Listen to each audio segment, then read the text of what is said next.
Story 1. My cats teamed up on me. One of them knocked some items off my desk in the next room.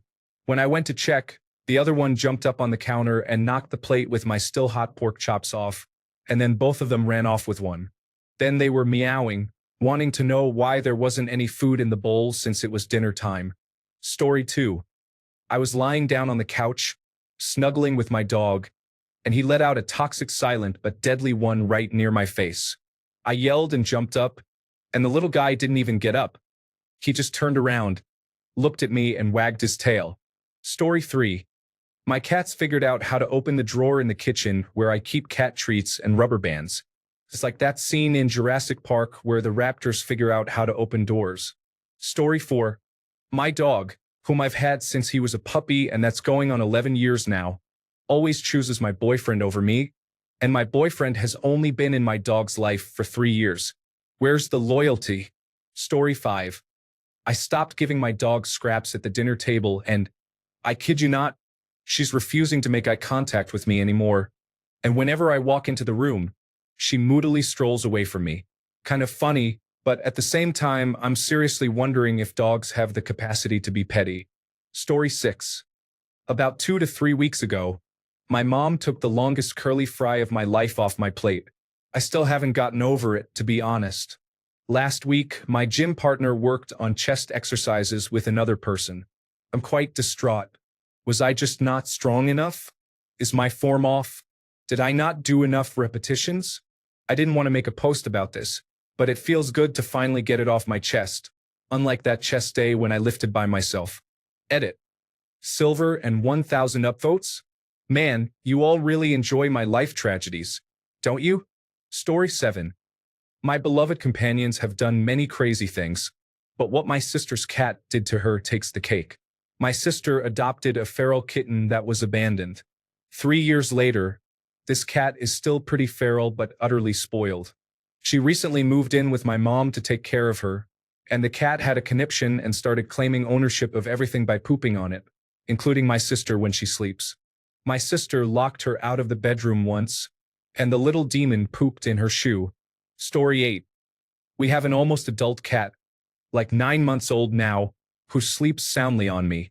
I told my husband that if not for the cat's breathing, I would think he was dead.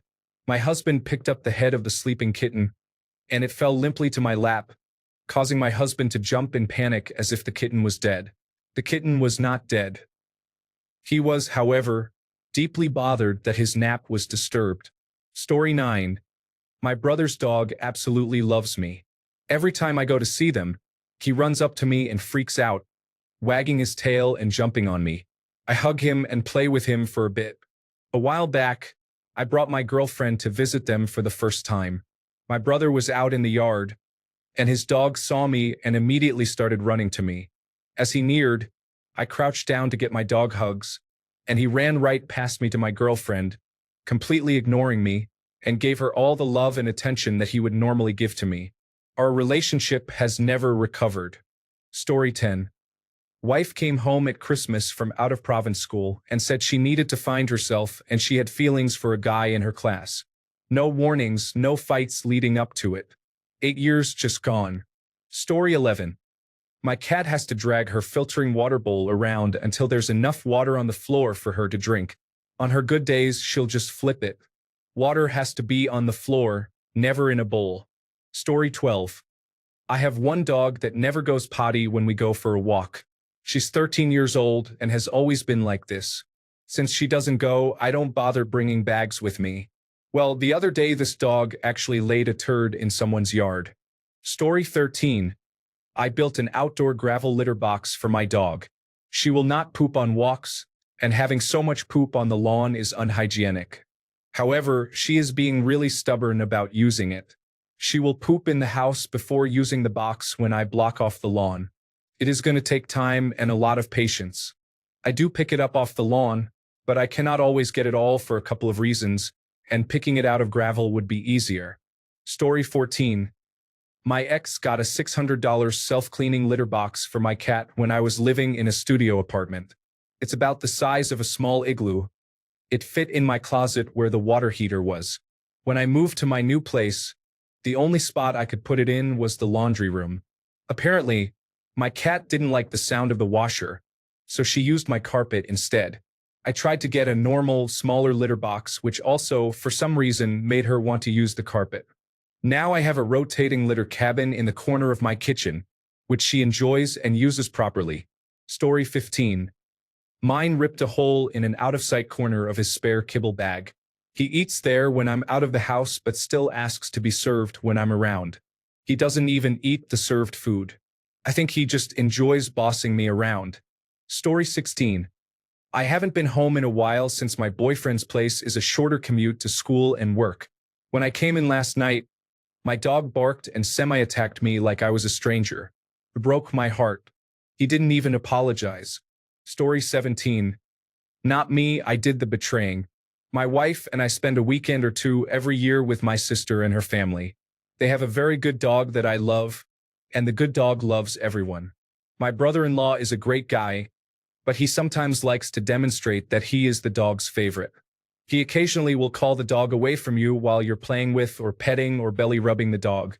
The dog will always get up and go to him, and he'll make a comment about how he is the dog's god and the dog loves him more than anything. I started bringing secret treats with me whenever I visited. I would keep them in my pocket and give one occasionally throughout the day when no one was around. It didn't take long for the dog to figure me out. On my next visit, I escalated and gave treats at night too, and the dog started sleeping with us. After 3 or 4 visits with a high dosage of treats, the dog loved the crap out of me and would only reluctantly leave my side. I eventually stopped doing it. On one visit, over beers while tending the barbecue grill, my brother-in-law confessed that it made him feel very down. He didn't mind it much during the day, but it really bothered him that the dog wouldn't sleep with him at night when I visited. I started laughing hysterically. I didn't think it really bugged him, and I came fully clean about the treats. My brother-in-law was so happy to learn that I had gone full Tom Brady and rigged the system. It was like I gave him his dog back. Edit. Just one thing to add, the whole treat thing wasn't my idea. I got the idea from a movie. I think it was As Good as It Gets. Story 18. My pug only plays tug with my new dog now, and if I play tug with him, he'll take the rope to the new dog to play. Is he cheating on me? Should we break up? Story 19. I am obsessed with cats, have 4 of my own, and volunteer at a shelter. They are a big part of my life and what I spend my time thinking about. I put the crazy in crazy cat lady. I found out my therapist is not a cat person. I don't know if I can trust her anymore. Story 20. This is back in the past, but my cat hissed at me as she cuddled up to a man I had a one-night stand with. Like biting the hand that feeds her for a man that's only around for 3 hours? Story 21. My human servant keeps attempting to deny me my rightful access to my large supply of food, instead sealing it behind some sort of torture device. Fortunately, I have been able to remove the barriers between me and the food each time, so I have been able to forgive them this betrayal. Story 22. My cat wouldn't stop peeing on the same blanket when we got her a new litter box. It turns out she was just afraid of the flap door on it and refused to use it until it was removed. Story 23. I tried to sneak back into my parents' house absolutely intoxicated at around 4 a.m. My dog, not the family dog but the one I raised, went nuts and woke up the whole house thinking I was an intruder. It's hard to explain why you're out so late with no subtitles for my parents to read. Story 24. My dog clawed a 4-foot by 2-foot size hole in my wall when we were out for Thanksgiving dinner. Poor boy just missed us and wanted turkey. Thank God my dad is a carpenter. We even added an outlet outside on the patio since the wiring was accessible. So Bob Ross was right. There are only happy accidents. Story 25. My mom told me I was an alcoholic and I look like shit. She does it every week. But this one was a little tougher because she didn't do it last week and it's also my birthday this week. Story 26. I have a 110-pound, 12-year-old German Shepherd. I love him to death. He sleeps with me every night. But when we fall asleep, he gets 1/3 of the bed. Every night, he somehow pushes me to the edge. I wake up every night, and he has maneuvered himself to the very center of the bed and won't budge. When I wake up, I'm too tired to make him move and just end up waking up every hour because I'm about to fall off the bed. It's the definition of a love-hate relationship. Story 27. I was taking a nap on the couch and I hear my puppy running. He usually likes to jump up and join me, but this time he parkours off my face and runs away. He's a Chihuahua Maltese mix. Story 28. My dad was getting vegetables out of his garden, and I was watering the horses in the pasture nearby. I suddenly heard this yelling, "Oh man, look at this," and went to investigate. My dad had a carrot that was, I kid you not, as long as his forearm, and he was so excited. He went on for a while about the biggest carrot he had ever seen. He put it proudly in his bowl of gathered veggies, and we walked toward the house to get ready for a veggie-themed dinner. Then my horse sneaked up behind us, reached over my dad's shoulder, grabbed the green and leafy stem of the carrot, and ran off with the carrot into the next pasture, the giant carrot swinging from his mouth wildly. I'll never forget the betrayal in my dad's eyes. Story 29. My dog farted on me while we were relaxing on the sofa, and I was playing on the PlayStation 4. The look she gave afterwards was the sort of, "There's no one else here for you to blame it on" variety. Story 30. My dog is currently sleeping with my boyfriend who drunkenly passed out on the couch. She has never chosen another person over me to sleep with until right now. Story 31. I have a manly bunny, and when I am playing with him, I end up squealing in a manly way and end up scaring him. I end up betraying him many times daily. I am a monster. The way he betrays me is more sinister.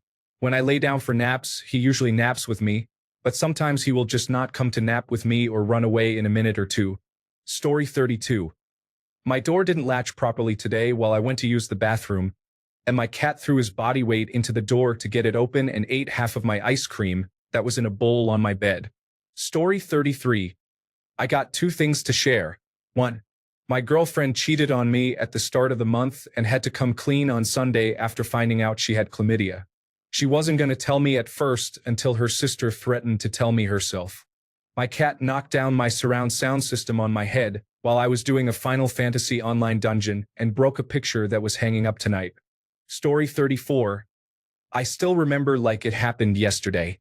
We were having chicken, not any of that fried stuff, but rather chicken breast, chicken wings, and chicken legs. You name it, we had it. It was amazing. Now, you need to know that I always loved myself some good chicken skin. The crispiness combined with its rich, intense flavor is what I live for. I always put it on the side so I can eat it later in one big gulp. So, my brother was eyeing my beloved chicken skin, commenting on how good it looked. I knew I had to be fast. My chicken skin wasn't about to be stolen by him.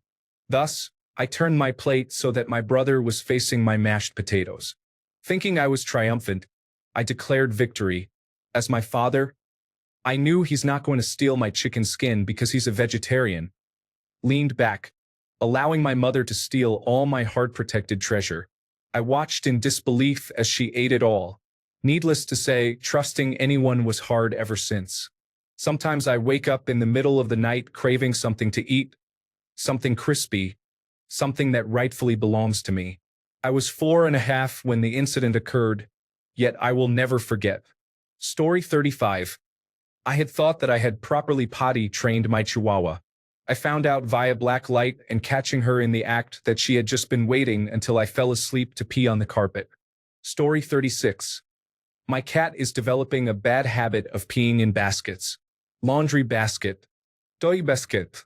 He literally will walk further to use a basket instead of the litter box, which is always clean by the way. I hid all the baskets, and he peed in my mop bucket. Like how, cat? Story 37. I hadn't eaten all day as I was busy running errands like a mad woman from 5 a.m. to 6 p.m. I was able to get my hands on a sandwich that I left on a small table, those small ones that go in front of the couch, while I used the bathroom. I came back excited to eat my sandwich, only to find that my pug had eaten everything except for the bread and lettuce. Story 38.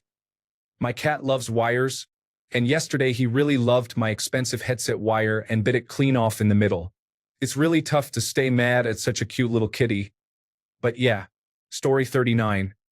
My cat learned recently that if he turns on the robot vacuum at 4 or 5 a.m., we will get out of bed to turn it off, and he can call to our attention the fact he can see the bottom of his food bowl. Story 40. I like to have a glass of chocolate milk at night. One time, when I turned around during chocolate milk preparation, my cat jumped up onto the counter and was taking a few licks of the milk. I thought, that's cute. Now shoo away, little one. Then every night I made chocolate milk, he would come up to investigate, and I'd let him take a couple of licks because he's a cool cat. However, I started to notice that he really enjoyed this, a little too much actually. Things quickly spiraled out of control. A couple of licks turned into him sticking his entire head in my cup, trying to drink as much milk as possible before I would notice. Then we started fighting.